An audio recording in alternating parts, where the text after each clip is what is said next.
Howdy, friends. It's Miles here. It's Bob to my left. Hello, it's a game hello. of no halves. Welcome along to the madness. How you doing, Bob? Well, I'm okay. Yeah. How are you, Miles? I'm good. Yeah. I don't know whether the listeners can tell, but I'm losing my voice a little bit. I've been pushing it too hard recently. You've been working very hard. Well, that and also not. I've been in Greece for 4 or 5 days. Oh. Which was lovely. I went there for my... Where were you, Kos? Kos, yeah, that's right. Yes, yeah. It was too hot, though, for a ginger British guy. There's like 38 some days. It was just not... Miles is uncomfortable with anything over about 19 degrees. Yeah, that's fair. Yeah, a nice cold sunny day is my ideal day. Yeah, a bit of breeze. It was very, very hot though in Kos, but lovely. Yeah. Had a great time. So I was there. So I had a bit of a holiday, which was nice. But then I've been working. I've been at the Open in Scotland for the golf. Yep.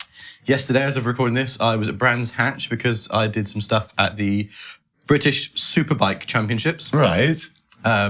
Which is very fun. I was working for Honda, seeing all the motorbikes go around the circuit. It was actually really good vibes, I thought. Was Susie Perry there? I don't know. I think she's more cars, isn't she, rather than No, motorbikes? she's motorbikes as well. Yeah. Oh, not that I was aware of. No. Oh, okay. But really fun day. Yeah. So I'd love to get her on this, actually. Okay. Yeah. Well, we've got some guests coming up, and actually we've got guest spots after today. Yeah. I'm heading up to the Hot Waters Green Room podcast in Liverpool, Bob. Okay. To be a guest on there, so that'll be out soon, which is great and very exciting. They're hilarious, those guys. Yes. So that'll be fun. But yeah, so how have you been? What have you been up to? Brandy Carlisle. Okay. Well, actually, I had a day at Radio 2 on Thursday. Yeah. Which was really amazing because I got to Radio 2 about 5:30 to do 3 interviews back to back. Wow. First one with Brandy Carlisle. Yeah. Explain who she is to anybody who might know. Brandy is one of the great Americana artists, but she's not just that. She's won a lot of Grammys, hasn't she, in the last few years? She's won multi-Grammys. Yeah. She's put out a series of absolutely sensational albums, but she's also been the force behind the return to recording of Tanya Tucker. She made a beautiful record with country star Tanya Tucker, who was a child star in the 70s and is now in her 60s, has seen life, Miles, like... As have you. Yes. But mostly, most of all, among many others, but Joni Mitchell. Yeah. She encouraged Joni back on stage and they're working together now. Plus, she works regularly with Elton John. She and Elton are really good friends. Okay, So, so Brandy was in first and in the reaction on the show, and then Brandy posted on Instagram, and Elton's joined in the conversation. So suddenly my followers had a massive, great surge over the last couple of days. Yeah. Then it was Drake Milligan, who's been touring here to sell out crowds, and then it was Casey Musgraves. Casey, I know, my all-time favourite artist. So much. Also a Grammy winner. She won the best album of the year, didn't she? A few years ago? Well, she did her first ever session on my country show in 2013 when Same Trailer 11 Different years. Park, 11 years ago. Wow. And we've literally stayed in touch ever since. We text regularly, and it was just lovely. I'm also the voice on her answer machine. Yeah, you are. So she asked me to. That message has been running for a few years, so she's asked me to do a new one. You still are. I still am, yes. Yeah, that's great news. Yeah. Casey, one of Casey's songs was one of my wife's first dance as well. Love is a wild thing. Love is a wild thing. Yeah. For those of you watching and possibly listening, by the way, we might sound and look slightly different today because we're not using the regular microphones.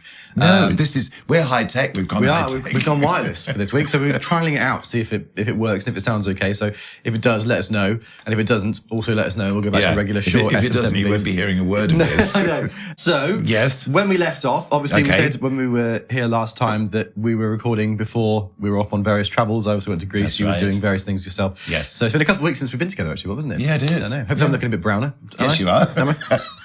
Well, a bit more. I actually didn't get sunburned the whole time. I was very, very pleased with myself.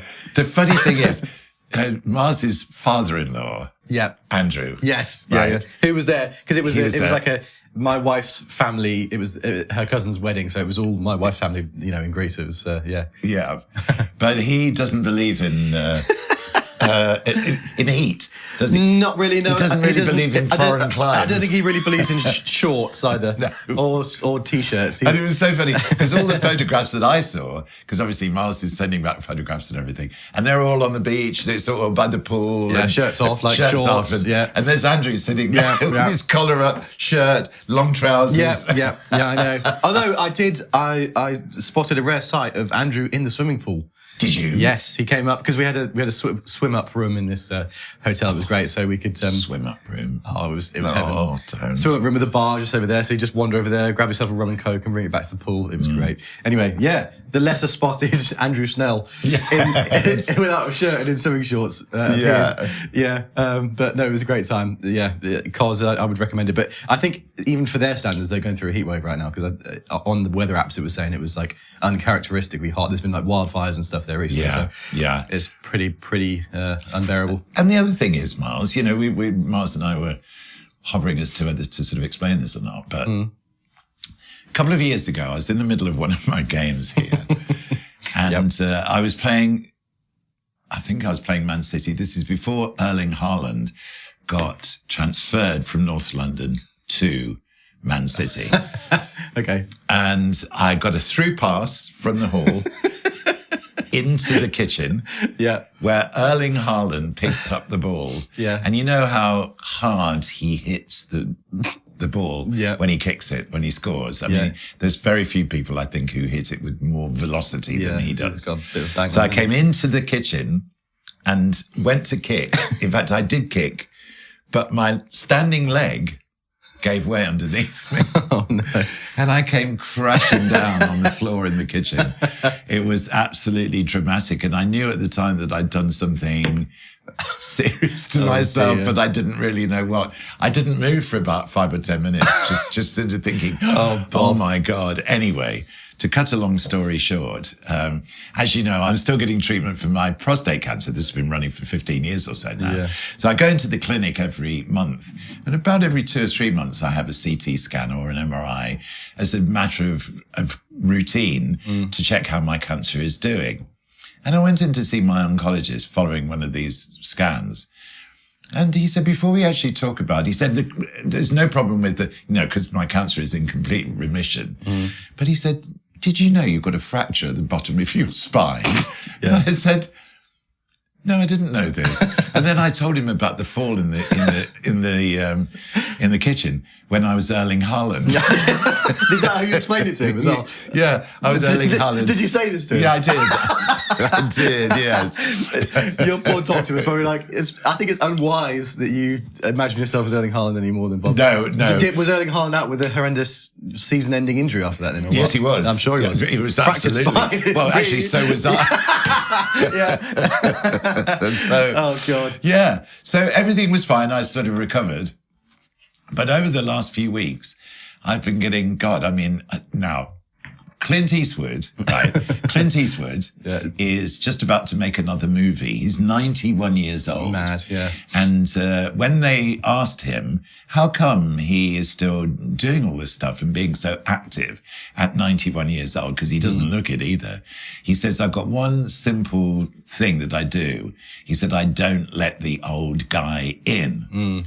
And I think to myself, that's great. And almost obsessively, I have not let the old guy in. Yeah. Mars knows this. I mean, I'm so much one for mobility. I walk, I keep myself going. I feel sort of strong and proud that I'm the way that I am up until probably about 3 weeks ago. And I began to get this absolutely horrendous pain in my back.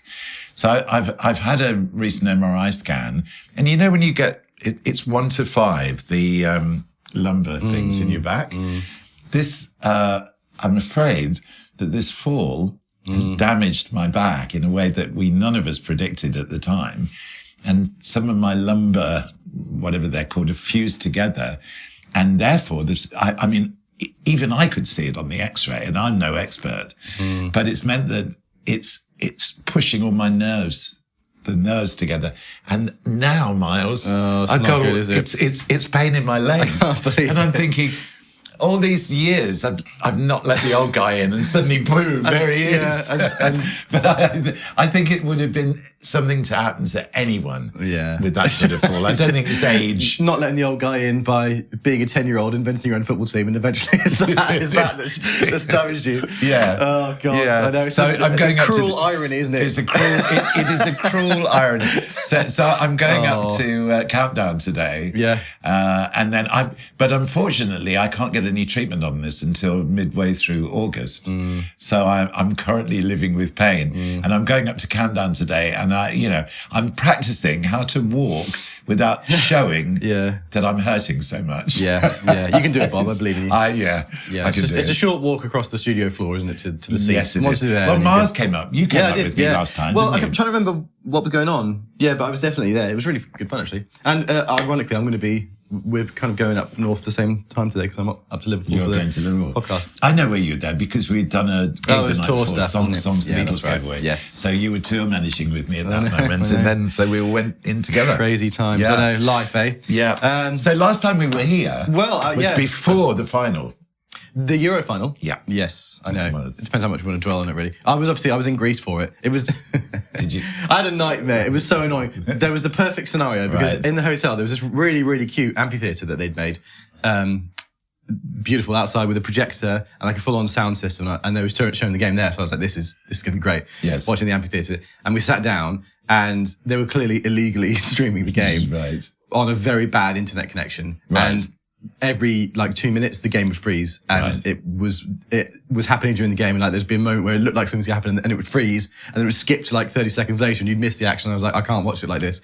So I then went to try and get my laptop because I've got a VPN, so I could have logged into my VPN and streamed it via the iPlayer. Yes. And I tried it in the hotel room and I was like, and it was working, it was great. So I brought my laptop over, but the Wi-Fi at the hotel clearly just didn't stretch. It was like a little kind of room with the projector wasn't everything. Okay. And the Wi-Fi clearly just didn't get there well. So I was trying to stream it and it was doing the same thing and it was cutting out loads.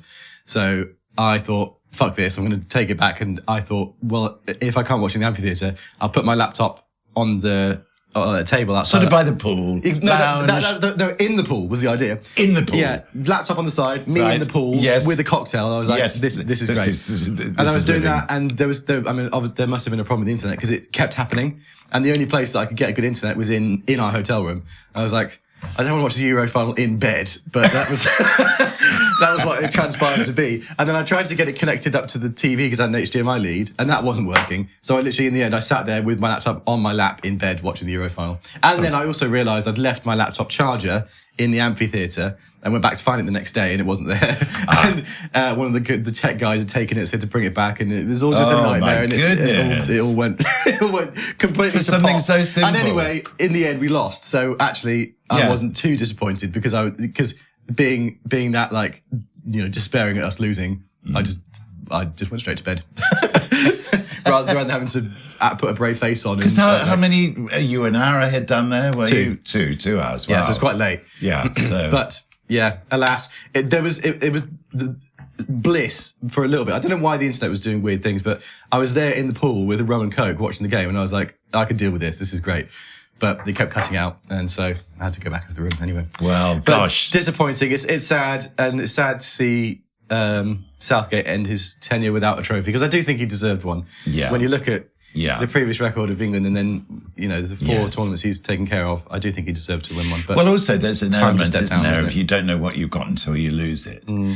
The one thing that I love about his legacy, if you like, is the fact that this England team have regained respect. Yeah, I think so. For their footballing, but also as being great guys. There's clearly a fantastic bond and camaraderie that exists between them all, isn't there? Yeah. You can see that at the end of every match, the way that he was going round, everybody was giving him a massive hug, and there was a great feeling within the camp. And when you think what he inherited when he picked up the job after that horrendous moment with Iceland. Big Sam.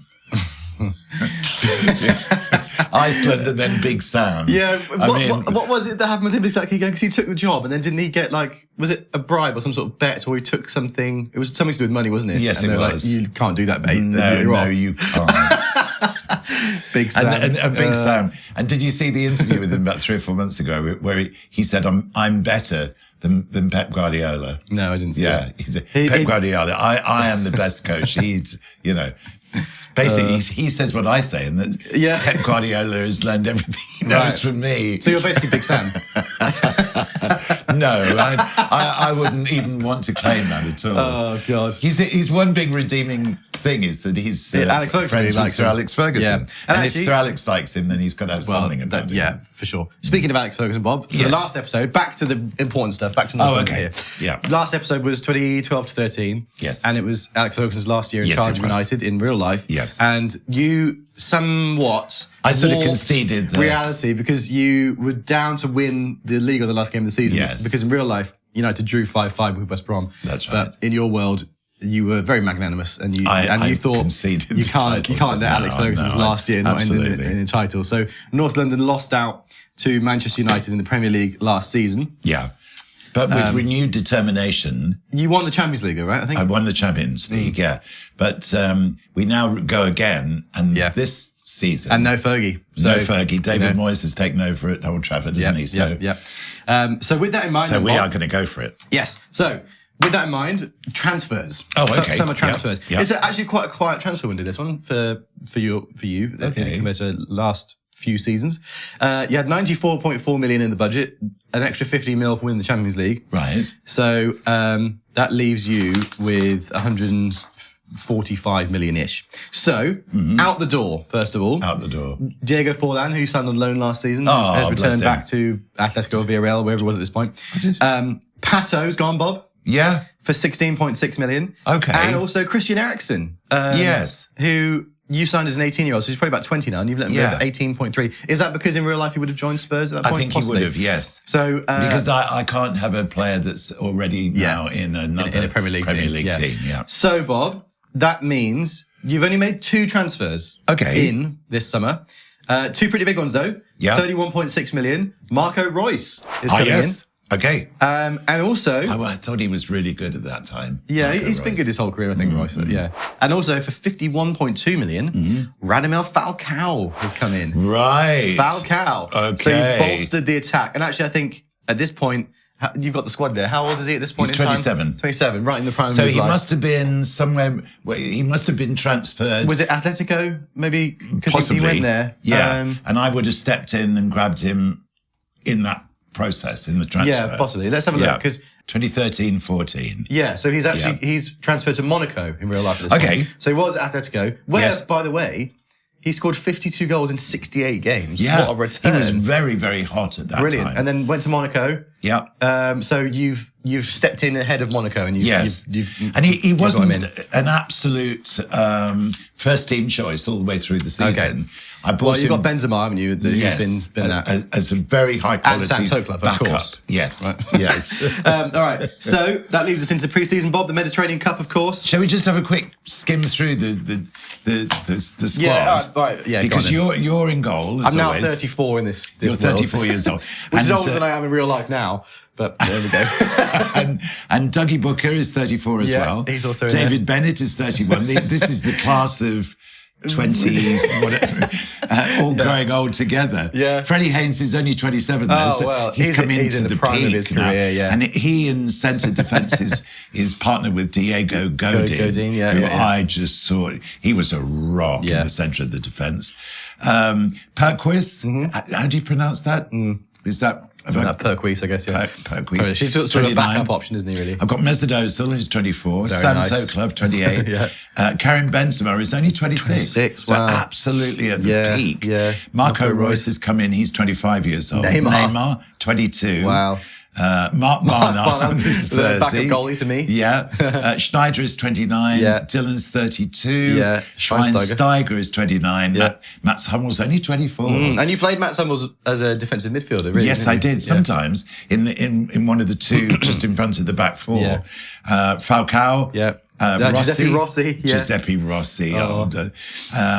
Ben Barnard, who was 23. Another school friend. Yeah. Jake Webber, 23. Yeah. Nathan Redmond is only 20. Right.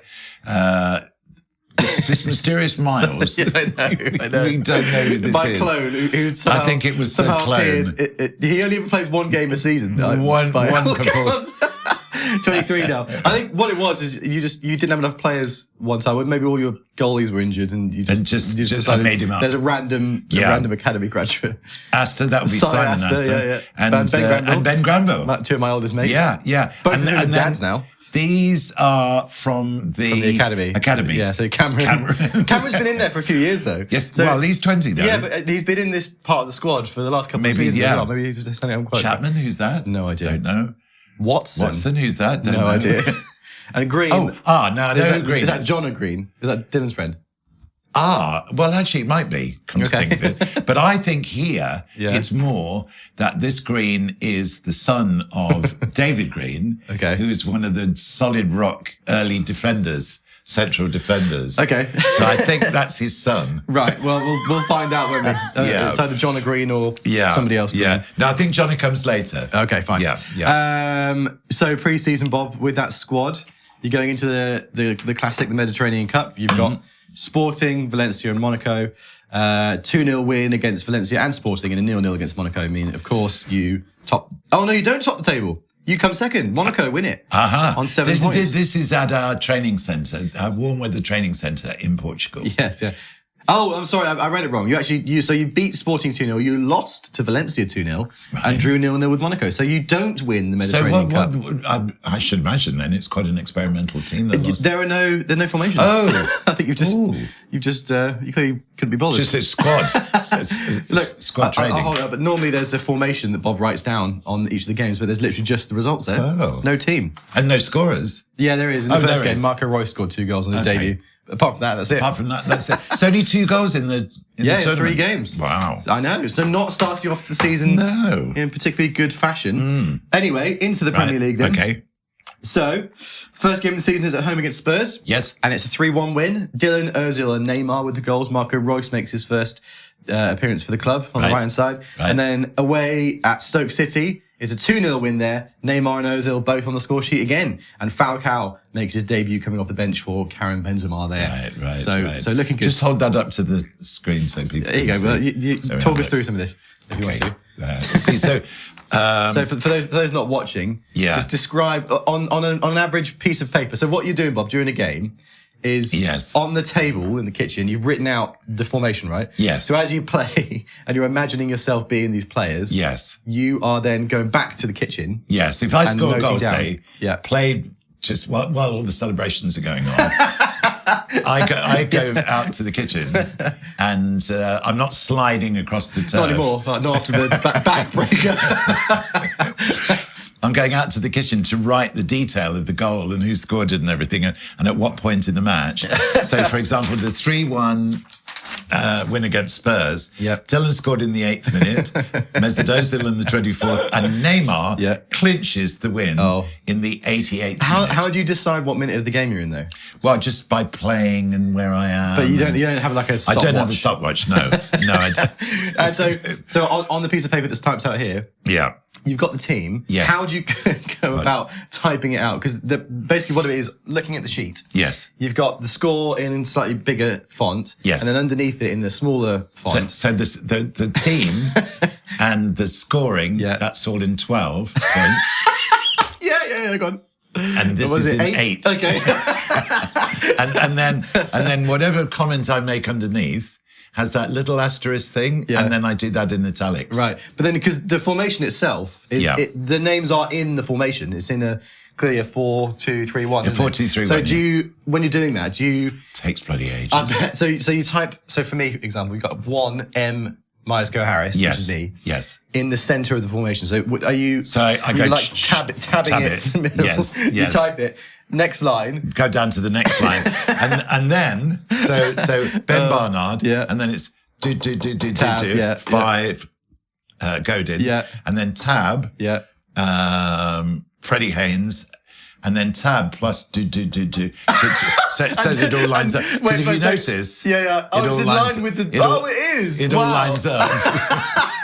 So when you say do, that's spacebar. That's me, spacebar. Yeah. I love it. Yeah. So you've even got the rhythm of it in your head that you know how many spaces in between each. Absolutely, amazing. Yeah. So then for the two in front of the back four, it goes, return, and then tab comes into the next sort of. Into there, and then tab goes into there, and then back again next into line. like that, Unbelievable. So then if there's a sub, because you've got it. So you write the sub in brackets. So in brackets, you've got to then, I suppose, shift everything over a little bit. And the time they come on. So Webber played till the 59th minute, at which point he was replaced by Mesut Ozil in the 59th minute, and Benzema was replaced by Falcao. Oh, a double substitution. In the 59th minute, absolutely unbelievable. So after that, it's an away game at Old Trafford against United. Wow, okay. This is big. This is the first time you faced David Moyes' Man United. And it's a 1-0 United win. Oh my God. From a corner. Really? It says here, completely dominate the game, hit woodwork 3 times, but all shooting from long distance. Dylan brings cutting edge. He was brought on for Royce in the 61st minute. Right. But cannot force a goal. Wow. Unbelievable. Wow. So David Moyes has got the better of you. After that, Swansea City at home. Yes. 2-1 win. Different formation, it says here. Disorganised in attack. Struggle to overcome average Swansea side. Goals from Benzema and Schneider there. Well, there we are. Look at that. You went 1-0 down, actually.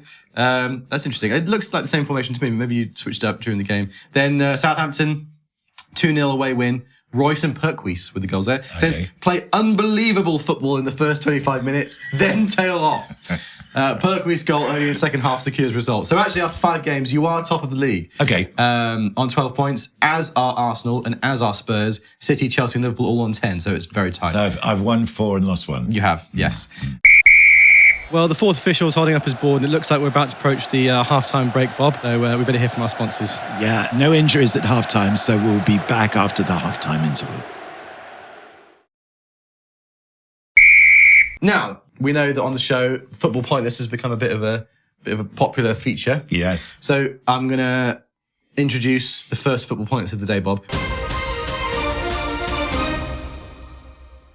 Right. What this is basically, for those of you outside the UK that don't know what Pointless is, a question gets asked to 100 people, and you have to guess the correct answer to that question with the least amount of people that guessed it themselves. So there are multiple correct answers. So, for example, in the first one, there are 9 different correct answers, but some of them obviously will be more obvious than the others. And the idea of the game is to get a pointless answer, which is a correct answer that nobody else thought of. Yes. And otherwise it works, the scoring is a bit like golf. The lower the number, the better. Yeah. So, Bob. You were at the golf, weren't you? I was at the golf, yeah. God, Miles missed the worst of the weather. Yeah. But I mean, Royal Troon. Yeah. What was it, Saturday? The wind was blowing I was there on Friday and the weather was perfectly fine. Was it? Yeah, it was great. They were hitting the ball and it was sort of going up into the air. I know, amazing. All right, Bob, here's a good one. Okay. So, Football Pointless. Yeah. Play along at home, by the way. If you're watching on social media as well, then leave your answers in the comments and see how you do. Right. So the idea is to get the correct answer with the lowest amount of people that guessed it. The question, Bob. Yes.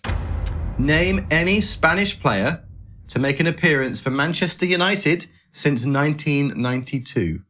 And there are 7 possible correct answers Okay. here. So obviously, Juan Mata. Mata. Yeah. De Gea, obviously. De Gea. Ander Herrera. Herrera, yes. Very good player. Yeah, we could do with somebody like him. Yeah, we could. Let's The think. central defender who went out with Shakira. Yes. Yeah. Have you ever watched the Kings League stuff that he's sort of founded now, Bob, by the way? It always live streams on TikTok. He and a load of other football people have founded this thing called the Kings League, which is like it's an indoor football tournament. Right. But there's loads of like really random rules to it as well. Right. Like I'm trying to think what happens in it. I don't know anything about Sometimes this. like another ball will enter the pitch, or like there's been like a masked player who's a professional player that nobody knows who it is, and he gets assigned to a team and they get him for a bit. It's actually quite entertaining. Is it on TV? Is it a TV show? I don't. It'll be on TV in Spain, definitely. It live streams on TikTok. That's how I can watch it. Wow. I don't know anything about this possibly, at all. I think possibly Ronaldinho's played in one of them one time. It's Really? quite interesting. It's like football slash Rocket League. If you've ever seen that in a funny way, it's like I don't know about Rocket League. Rocket League's a video game. But like, yeah, it's interesting. Anyway, Okay. it's worth watching. Right. So PK. Yes. Right. Any more Spaniards that have played for United? Let's think here. Going back. Yeah, going back to '92 as well. There must have been some players earlier on that have played. Yeah. I mean, I'm going to plump for PK anyway. PK is a pretty good answer. Yeah. I think so. There are how many more to get? 3. Oh, Reguilon. Okay. Reguilon was one, wasn't it? Yes. I'm going to go with PK anyway. Yeah, you reckon? Yeah. Because, I mean, the thing is, when I've done Pointless... Yeah. It's best to just get an answer that's right. You never know all 5. Yeah. Because they're usually 5 options. I know, it's very, very rare that you know all 5. I know, I just like bragging. And or is it 6? I can't remember now. But anyway. Being United fans, I feel like we should get them. I know he was not Spanish, but Januzaj. Because he was the big star, wasn't he? He was the Garnacho of the David Moyes Well, he got given era. the number 11 shirt, didn't he did. Yeah. And he was absolutely brilliant. He was the one shining light of this exact season. We're on that right now. In this exact season. Yeah. And then that was it. He's been a fairly good player for his career because he's been he's normally in the Belgian squad and he's done all right in the Spanish league, but not like we thought. No. So, are you going to opt for PK then, Bob? I'm going to opt for PK. PK, right. We're locking in PK. Lock in your answers at home, and let's find out. Okay. David De Gea, the most guessed, with 76. Yes. Juan Mata with 67. Ander Herrera with 49. Right. Sergio Reguilon with 28. Yes. Gerard Piqué with 24. Well, that's not bad. So that's pretty good. Yeah, and the others then. Victor Valdez, of course, the ex-Barca keeper. Oh, he was there for a bit around this time as well. Yes. And also Ricardo, who was a sub-keeper in the early 2000s. That was a pointless answer. I know it was. But 24, that's not too bad. Not bad to start off the football pointless with, so we'll take that. Let us know your scores at home, by the way, if you played on social media. Leave them in the comments. 24 to beat from me and Bob. If you got Victor Valdez or Ricardo, well done. Yes. Because that is good knowledge. Yes. Right then, Bob, back into the league. What does Richard Osman say? Yeah. Well done if you got that at home. Yes. Exactly. Okay. Into the league again then, Bob. Okay. Sunderland at home, 3-1 win. Yep. Falcao from a corner, an own goal. And Benzema, best performance of season so far. Sharp, incisive first half play. Very good. Says here. Yep. Sunderland score with a thunderbolt before Benzema scores decisive goal. And Falcao scores his first North London goal there, Bob. Followed up against Liverpool. Yes. Away, and it's a 2-2 draw. Freddie Haynes is back from injury. I didn't realise he was injured for this season so far, but he's back. Good. And he scores. Yes, of course he does. Of course. He always does. Benzema and Haynes with the goals. By the way, yeah. Did you see that Instagram clip that I sent you of that centre-back? Yes, running all the way through everybody. Just edging forward, looking at options. No, nobody's coming close. So he runs a bit further. Still nobody's really coming to him for the ball. And then a gap opens up. He runs through it, runs right the way to the edge of the penalty area and scores. Yeah, there you go. And that's Freddie Haynes.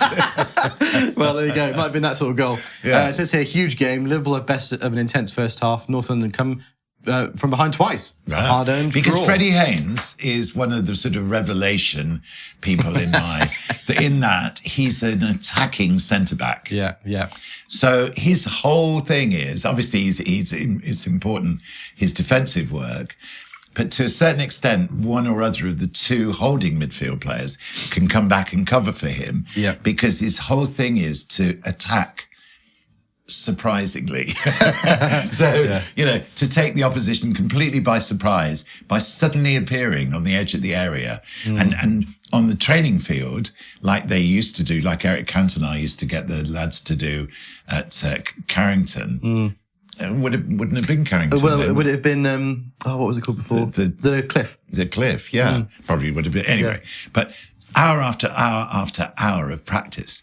And Freddie Haynes, ball after ball, squared to him or centred to him on the edge of the penalty area so that he could hit with a volley. He could run with the ball and strike it while he's running like Bobby Charlton used to do. Yeah. The practice was what was the key. And he became lethal from 25 yards. Yeah, as it turns out, he was in an upcoming game as well. The next game was a 2-0 win against Fulham. Total over with 2 there, Bob. And then a 2-1 win against Arsenal. Big result that. It says here, Haynes puts team 2-0 up with another long-range shot into bottom left-hand corner. Yeah. And then 0-0 with City. Hours and hours of practice. So you're top with 10 games played. Okay. I'm going to spool through some of these. How top are we? How top? You're on 23 points, but you've played a game more. Arsenal are on 22. Okay. So not very top. Right. Not very top. That's the answer to that. Right. Then away at West Brom, Bob, 6-2. Oh, yes. Wow. Neymar, Bennett, Haynes, Ozil, Rossi, and Falcao, all with goals. After disjointed first half, team clicks spectacularly, scoring 5 goals and devastating second half performance. Neymar outstanding. Great link-up play between Falcao and Rossi, who both came off the bench in the 75th minute and both got a goal. Wow. How about that? Then 3-0 win against Everton. Falcao, Royce, and Neymar with the goals there. Yep. And then quite a drab 0-0 against Hull away. Hit woodwork 3 times, missed 2 good chances, which means you've dropped down to second. You've played 13 games. Arsenal are top on 34, but they've played 14. Okay. So it's in your hands as things stand. Yes. West Ham next. A late Benzema winner in the 84th minute makes it a 1-0 win there. He comes off the bench to score another vital late, in brackets, scrambled goal. What would have happened there to make it a scrambled goal? Well, I reckon, okay, I can sort of picture this, because I probably would have tried to get the ball in the net via the buffet in the, in the sitting room. And it probably would have, I don't know, ricocheted out. Okay. And I'd barge through and sort of poke it home. That's what Benzema did there. That's probably what important goal. Yeah. Really. Then away at Norwich City, a 4-1 away win. What does it say here? Benzema, Royce, Ozil, and Schneider for the goals. Okay. Goals coming from a lot of different sources. It's good, isn't it? And then home against Cardiff City, 5-0 there. Wow. Haynes, Schneider, God, how many Royce, goals have I got in Tokler, so far? and Rossi. It says threatened to demolish Cardiff in the first half with brilliant attacking football. So hang on, let's see if I can work it out. I can tell you. 21. No, it should be in the brackets at the 37 end. You scored in 16 games. Okay. Yeah. Didn't I not put them in brackets? Yeah. So 37 you scored in 16. Conceded 10. So you've got plus 27 goals right now. And how does that compare with everybody else? Much more than most of them. Well, Man City have got plus 29, but they're down in 5th. Right. And you have a 4-point lead at the top of the table. Approaching the halfway point of the season, actually, because we've played 16 games. Okay. What we'll do for this episode is we'll get to the January transfer window, and then next episode we'll go into the Champions League and all that sort of stuff, I reckon. Yeah. Because the league is interesting as things stand. So the next game is away against Chelsea at Stamford Bridge, and it says here the first defeat since beginning of September, ends 21-match unbeaten run. Wow. It's a 1-0 defeat with a 4th-minute corner kick. So we conceded a goal in the 4th minute. Yeah. And then went the whole match without equalising. Chelsea strangle midfield in terrible conditions. This would have been what sort of time of year with this? Well, it probably would have been midwinter, and I would put a lot of it in here on the longer on the stuffy carpet. Yeah. Anyway, he bounced back brilliantly with a 5-1 defeat of Newcastle. Ozil, Weber with 2, and Falcao with 2. Right. And then a 4-1 win against Aston Villa away. So Rossi, a double for Schneider and Tokler with the goals for your team. Right. And it says for the Villa goal, 16th minute from long ball. From long ball. Wow. I've never seen that detail ever before. No. Well, when Miles and I used to watch matches together when Miles was tiny, you know, and we used to hate watching, like if United went long ball for any reason whatsoever, which they rarely did. But Miles would always say, long ball lose. Long ball lose, yeah, I remember saying that. There you go. Well, it worked for Villa this time. Yeah. And for Big Sam for all those years, speaking of Big Sam. But I mean, that is actually a vulnerability about North London, because the long ball. The long ball, we've never really played the long ball very well. Oh, because okay. Yeah. Even with our training, because it's such an anathema to us, the whole idea of the long ball, we just reject it. It's Neanderthal. Yeah. We don't practice against it perhaps as much as we should. Well, I know. There you go. That's it's doing you wrong, isn't it? I'm just trying to see if doing us wrong. Yes, if we've got any cup games going on here. You beat Southampton in the Carling Cup. Okay. Yeah, 3-1. What I haven't done is I haven't copied off the massive great file of cup games. I know. We should do that, actually. That's separate. For another time, we should definitely do that. Yeah. Southampton 3-1 and then Sunderland 3-1. So you're into the 5th round of the Carling Cup, basically. Okay. For that. And then the FA Cup, that hasn't started yet. Yeah. So going forward then into the Christmas break, Bob. Yeah. Norwich City at home, 3-0 win. Okay. Haynes, Falcao and Benzema there. Falcao's getting goals, isn't he? He's doing all right, yeah. Spurs away, 2-2. 2 very late goals.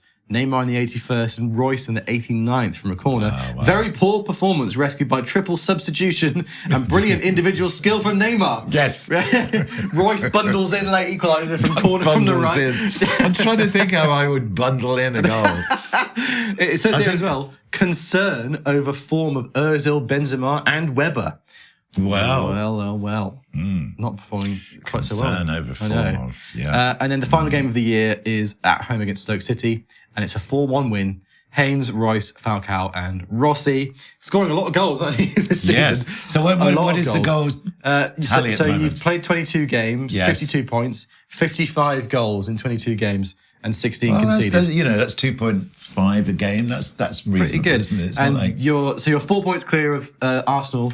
But they've got a game in hand. Okay. So there's a little gap at the top of the table then.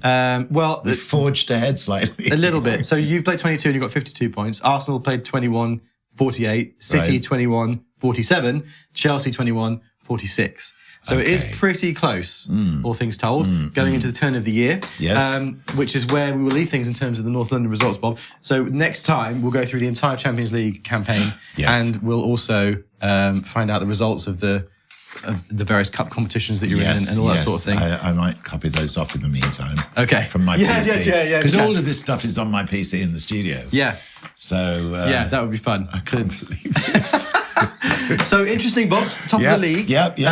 Things are looking pretty good, but there's people on your tail. On my tail. Yeah. Do you reckon you're going to make any... it normally says in the transfers, doesn't it, if you make any January signings? I usually make a couple of January signings, but we'll see. We'll see, I guess. Yeah. So are we going to have one more round of pointless? Yeah, shall we before we leave? Yes. Yeah, let's do it. Okay. Yeah. Right, let's see if we can find a decent one. All right. This is the ball I played the house with, by the way, if you were wondering what it was doing here. Yeah. Mind you, I'm now doing, it's a very slow game of walking football. Yeah, I can imagine. Okay, Bob. Yes. The final football points of the day then. Okay. Name any goalkeeper to play a Premier League match for Chelsea since 2012 to 13. Which is about the time that we're in the North London. 2012 to 13. What, in that season? No, since then. Oh, since then. So obviously Petr Cech will be one. Yes. Oh God. I mean Mendy recently. Yeah. I'm trying to think of.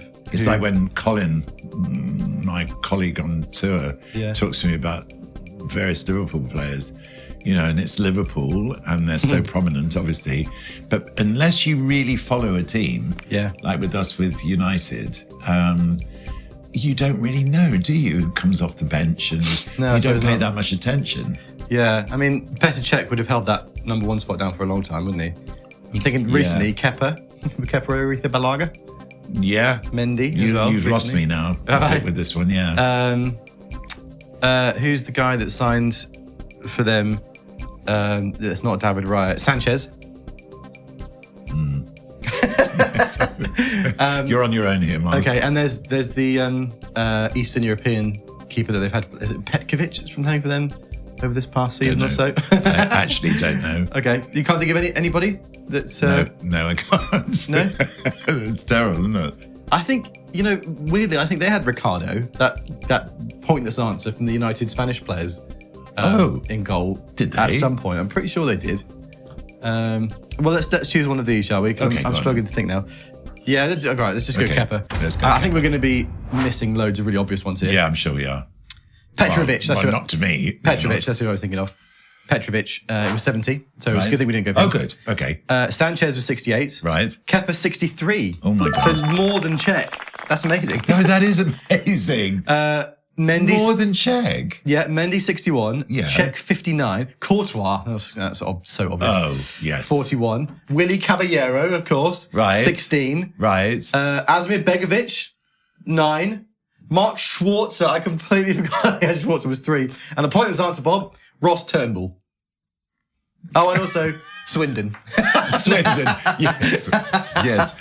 Actually, we've discovered the answer to the question, what is the meaning of life? It's Swindon. Swindon. Yeah, exactly. Well, there we are. So we ended up on a grand score of, what's that, 87. Do you think that would have been enough to get us through to the next round? Might have been, actually. Yeah, possibly just about. Maybe. Yeah. Okay. Well, let us know what you got in Football Pointless at home, everybody.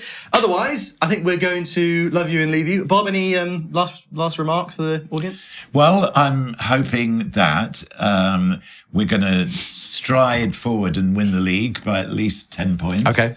Very unlikely, but also I'm very optimistic about our European campaign this year. Yes, I know. We'll find out all about that next time, so don't miss it. Yes.